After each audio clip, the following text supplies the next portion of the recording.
세상의 모든 축구 이야기, 풋볼살롱입니다. 오늘은 8억 5천만 원이 이월된 축구 토토 승무패 42회차 현미경 분석으로 인사를 드립니다. 최근 주중 주말 연이은 승무패 분석으로 인해 편도선이 부어서 부득이하게 오늘 분석 내용은 더빙음으로 대체합니다.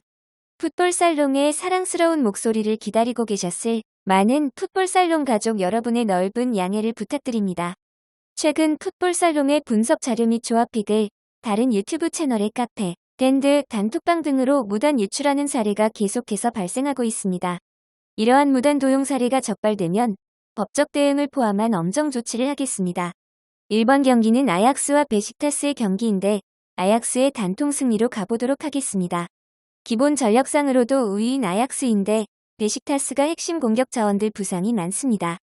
올 시즌 홈에서 전승 및 무실점 극강의 모습을 보여주는 아약스이고 최근 절정의 골 감각을 보여주고 있는 알레의 제공권을 막아내기엔 베식타스의 수비가 너무나도 불안한 것 같습니다. 이번 경기는 샤흐타르 도네츠크와 인테르의 경기인데 샤흐타르의 단통 패배로 가보도록 하겠고 투폴 추천으로는 승, 패를 추천드리겠습니다. 샤흐타르는 최근 3연승 상승세입니다. 특히 자국리그 라이벌 디나모 키예프와의 슈퍼컵 홈경기서 3대0 완승을 거뒀고 주포 라시나 트라우레 등 주축 공격 자원들의 컨디션이 좋은 상황입니다. 인테르 역시 자국리그에서 순항 중이지만 최근 모든 대회 6경기서 무실점 경기가 없을 만큼 수비력이 흔들리고 있습니다. 샤흐타르가 대제르비 감독 체제에서 굉장히 공격적인 축구를 하고 기본적으로 홈에서 강한 면모와 지난 시즌 인테르와 두 차례의 0대0 무승부를 거뒀던 전적 등을 고려하면 이변이 나올 만한 경기라고 생각합니다. 두 팀 모두 1차전에서 패배를 당했기에 반드시 1승이 필요하다는 점과 두 팀 모두 상당히 공격적인 색채를 띠고 있다는 점에서 무승부보다는 의외로 승패가 갈릴 것 같은 느낌입니다. 3번 경기는 PSG와 맨시티의 경기인데 승무패로 지우도록 하겠습니다. 최근 전체적인 흐름은 괜찮은 두 팀이지만 뭔가 압도적인 경기력이 나오지 않는 두 팀입니다. PSG는 메시가 여전히 적응이 필요한 모습인데 부상으로 출전이 불투명합니다. 맨시티는 그래도 직전 첼시전 승리와 데브라이너를 포함한 주축 자원들의 부상 복귀로 힘을 얻을 전망입니다. 다만 맨시티가 PSG 원정 다음 리버풀 원정이라는 점과 PSG는 1차전 클리브리전에서 비겼기 때문에 반드시 승리가 필요하다는 점을 고려하면 최소 투폴로 PSG 사이드를 바치는 것을 추천드립니다. 포체티노 PSG 감독이 과거 토트넘 시절 챔스 무대에서 맨시티를 물먹였던 경험이 있기에 이번에도 충분히 맨시티를 잡아낼 보관이 있을 것으로 생각됩니다. 4번 경기는 라이프치히와 클레브리의 경기인데 라이프치히의 단통 승리로 가보도록 하겠습니다. 폴더수의 여유가 있으신 분들은 무승부까지 노려볼 만한 경기라고 생각됩니다. 시즌 초반 변화에 어려움을 겪고 있는 라이프치히지만 직전 헤르타전 대승으로 분위기 반전에 성공했습니다. 전체적인 공격진 퀄리티는 라이프치히가 뛰어나고 특히 클리브리의 강점이 세트피스인데 라이프치히 또한 분데스리가 세트피스 최고 수준의 팀입니다. 다만 클리브리가 지난 1차전 PSG와 1대1 무승부를 거둔 저력과 공격 쪽에 젊은 유망한 자원이 많은 점을 고려하면 투폴로 이변을 노려볼 만한 경기라고 생각합니다. 5번 경기는 포르투와 리버풀의 경기인데 포르투의 단통 패배로 가보도록 하겠고 폴더수의 여유가 있으신 분들은 무승부까지 바치실 것을 추천드리겠습니다. 일정상으로 포르투 원정 다음 맨시티와 홈경기를 치르는 리버풀이기에 포르투전에서 로테이션이 불가피합니다. 아틀레티코, 밀란, 포르투, 리버풀 죽음의 조 편성이기 때문에 조별 예선이라도 한 경기 한 경기가 소중한 상황입니다. 포르투는 주전 중앙 수비수 은벤바가 결장하고 베테랑 수비수 페페는 백업이지만 나설 수가 없을 것으로 보입니다. 따라서 수비 쪽의 누수가 꽤 심한 편이고 반대로 리버풀은 직전 브렌트포드전에서 주축 자원들의 체력 소모가 큰 상황에서 중원 쪽에 부상자가 많기에 리버풀 또한 체력 누수가 예상이 됩니다. 포르투의 수비 공백과 공격진에 그다지 좋지 못한 컨디션을 고려하면 포르투의 승리까지는 힘들어 보입니다. 리버풀은 모하메드 살라를 필두로 한 공격진의 컨디션이 괜찮은 상황에서 소폭 로테이션이 더해진다면 근소한 승리나 최대치로 무승부까지 노릴 만한 경기라고 생각됩니다. 6번 경기는 AC 밀란과 아틀레티코 마드리드의 경기인데 승무 투폴로 가보도록 하겠습니다. 이 경기는 원정팀 아틀레티코가 근소한 정배당인데 최근 아틀레티코의 경기력을 보면 밀란 쪽으로 틀어볼 만한 경기라고 생각됩니다.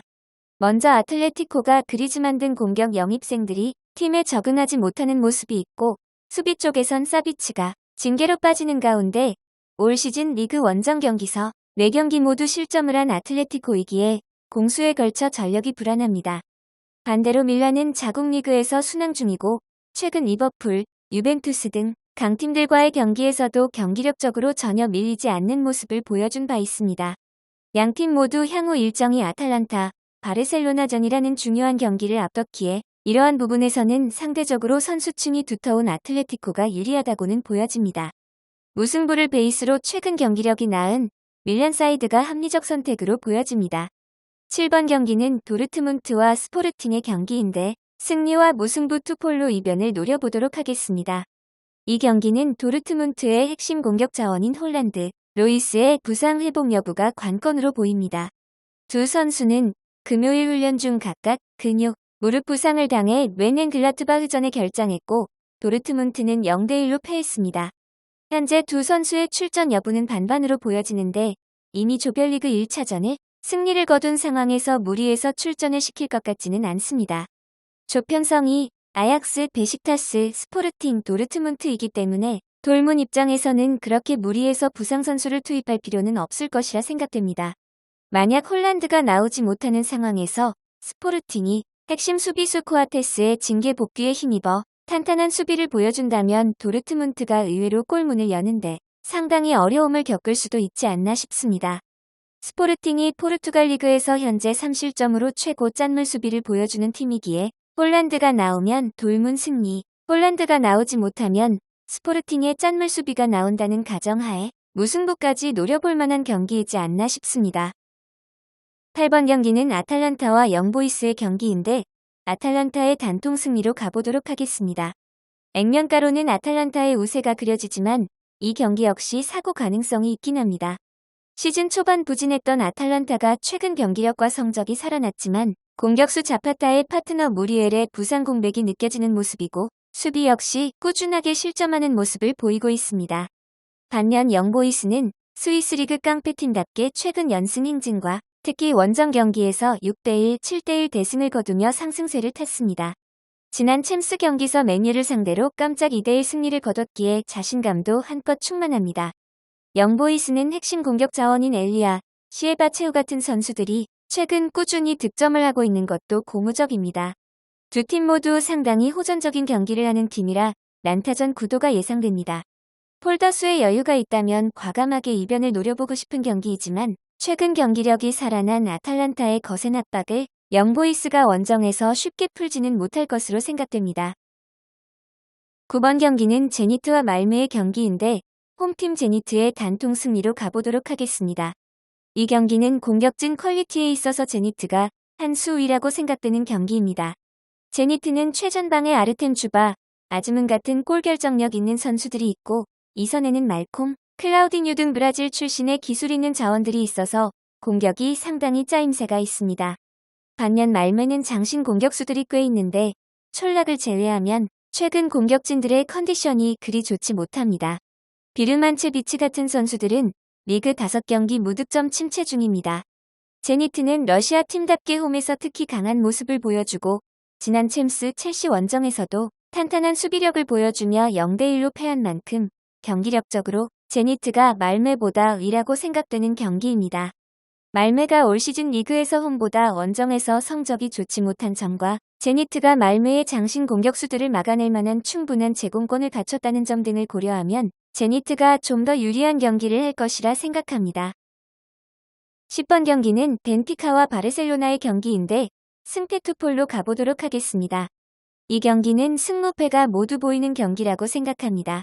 벤피카는 포르투갈 리그 전승을 달리면서 선두를 질주 중인데 베테랑 수비수들이 꾸리는 3백 수비와 야름 축구 같은 한 방이 있는 공격 자원들의 결정력을 앞세워 짜임새 있는 모습을 보여주고 있습니다. 이에 비해 바르셀로나는 핵심 자원들의 이적 및 부상으로 인한 이탈 등으로 경기력이 좋지 못했지만 직전 레반테전에서 3대0 완승으로 분위기 반전에 성공했습니다.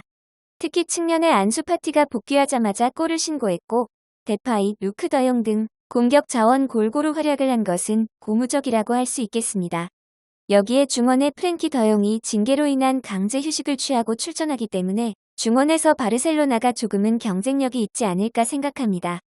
최근 분위기와 팀 전력 등을 고려하면 굉장히 팽팽한 흐름 속에서 벤피카 쪽이 구미가 당기는 매치이지만 벤피카 수비진 베르통원, 오타멘디 등이 확실히 노장이다 보니까 빠르고 개인기가 좋은 공격수를 막는데 어려움이 있기 때문에 바르셀로나의 데파이, 파티, 쿠티뉴 등에게 고전할 가능성이 충분해 보입니다. 11번 경기는 맨유와 비아레알의 경기인데 승무 투폴로 가보도록 하겠습니다. 이 경기도 2연속 맹구하지 말란 법은 없는 경기라고 생각합니다. 직전 경기서 핵심 수비수 루크쇼, 맥과이어가 부상으로 나간 맨유이기에 수비 공백과 공격 상황에서 호날두의 심한 의존도, 그리고 무엇보다 삼선 미드필더진이 헐거운 맨유라고 보시면 되겠습니다. 이 경기는 중원 싸움이 관건이라고 보여지는데 비아레알은 카푸에, 트리게로스, 파레호 등 라리가에서도 수준급의 중원 조합을 갖춘 팀입니다. 따라서 비아레알이 중원에서 우위를 가져가면서 쉽게 패하지 않는 경기가 그려지고 비아레알은 핵심 공격수 모레노가 또다시 부상 여파로 나서지 못하면 비아레알 또한 득점하는 데 어려움을 겪으면서 특유의 무자비 면모가 나올 만한 경기라고 생각합니다. 그래도 챔피언스리그의 사나이 호날두의 챔스 본능이 발휘된다면 맨유의 꾸역승 가능성도 충분히 있는 경기입니다. 12번 경기는 볼프스부르크와 세비야의 경기인데 무패 투폴로 가보겠습니다. 두 팀 모두 분데스리가, 라리가에서 쉽게 패하지 않는 팀 이미지가 강하지요. 그런데 최근 볼프스가 수비가 흔들리면서 3경기 무승, 특히 직전 경기 호펜하임 원정에서 1대3 패배를 당하며 첫 패배를 맛보았습니다. 올 시즌 시작할 때 반본멜 감독으로 바뀌었는데 프리시즌 우려와는 달리 기대 이상의 호성적을 거두다가 서서히 삐걱이는 볼프스의 모습입니다. 세비야 또한 특유의 꾸역승, 꾸역무 경기력이 많지만 확실히 선수층이 두텁습니다. 주포 엔네시리가 나오지 못하지만 영입생 라파미르가 최근 2경기 연속 골로 충분히 빈자리를 메워줄 것으로 생각됩니다. 양팀 모두 기본적으로 수비가 탄탄한 팀이라 저득점 무승부 혹은 선수층이 두터운 세비야가 풍부한 자원을 바탕으로 특유의 꾸역승을 가져가는 그림을 그려보겠습니다. 13번 경기는 짤츠부르크와 릴의 경기인데 홈팀 짤츠부르크의 단통 승리로 가보도록 하겠습니다. 이 경기는 짤츠부르크의 싱싱한 젊은 공격 자원들을 상대로 릴의 수비가 고전할 것으로 보입니다. 우선 릴은 지난 시즌 짠물 수비를 바탕으로 리그왕 우승을 차지한 팀인데 갈티에 감독이 니스로 떠난 이후 수비가 흔들리는 중입니다. 올 시즌 리그왕 8경기에서 무실점 경기가 없는 릴입니다. 반면 짤츠부르크는 자국 리그 전승 홈에서 극강의 포스를 보여주고 있고 아데에미 등 젊은 공격 자원들의 파괴력이 기대 이상으로 좋습니다.